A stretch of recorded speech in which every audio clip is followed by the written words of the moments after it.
Labor Day, always a key moment in any presidential race, was dominated by coronavirus concerns. Democratic nominee Joe Biden claims President Trump uses politics instead of science to guide the federal government's response. The president, meanwhile, says his opponent is questioning vaccine research. Paula Reed is at the White House for us. Paula, good morning to you. This is a high-stakes political conversation. What else is the president saying here? Good morning, Tony. Well, yesterday may have been a holiday for many Americans, but both presidential candidates were busy trying to rally their supporters ahead of the November election. President Trump yesterday held an event not too far from where I'm standing here on the north side of the White House.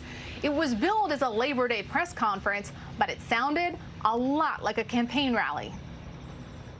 Biden's a stupid person, you know that. President Trump used the White House as a backdrop for an abbreviated version of his standard campaign stump speech. Biden and his very liberal running mate, the most liberal person in Congress, by the way, is not a competent person. He vilified his opponents for expressing concern about political pressure rushing the development of a vaccine. It would have to be a credible source of information that talks about the efficacy and the reliability of whatever he's talking about. I will not take his word for it. They're going to make the vaccine into a negative. But the president has repeatedly tied the vaccine's timeline to the election. We're going to have a vaccine very soon, maybe even before a very special date. You know what date I'm talking about? Monday afternoon, Joe Biden said that the president had politicized the process, but if scientists said a vaccine was safe, he would take it. If I could get a vaccine tomorrow, I'd do it.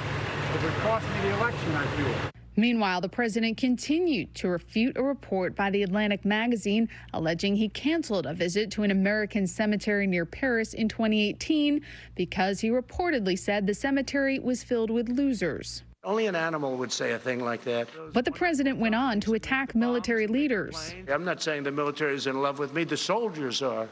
The top people in the Pentagon probably aren't, because they want to do nothing but fight wars so that all of those wonderful companies that make the bombs and make the planes and make everything else stay happy.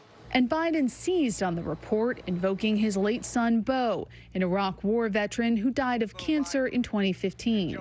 When it comes to veterans, he's downright un-American. I've never said that about a president, ever, ever, ever. These are heroes. I'll tell you something.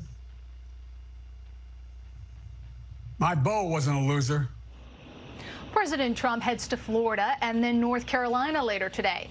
One of the top Republicans in the county that the president is visiting in North Carolina is encouraging the president to wear a mask during his visit and follow the governor's order. He advises the president that when in Rome, do as the Romans do, and when in North Carolina, do as the governor says.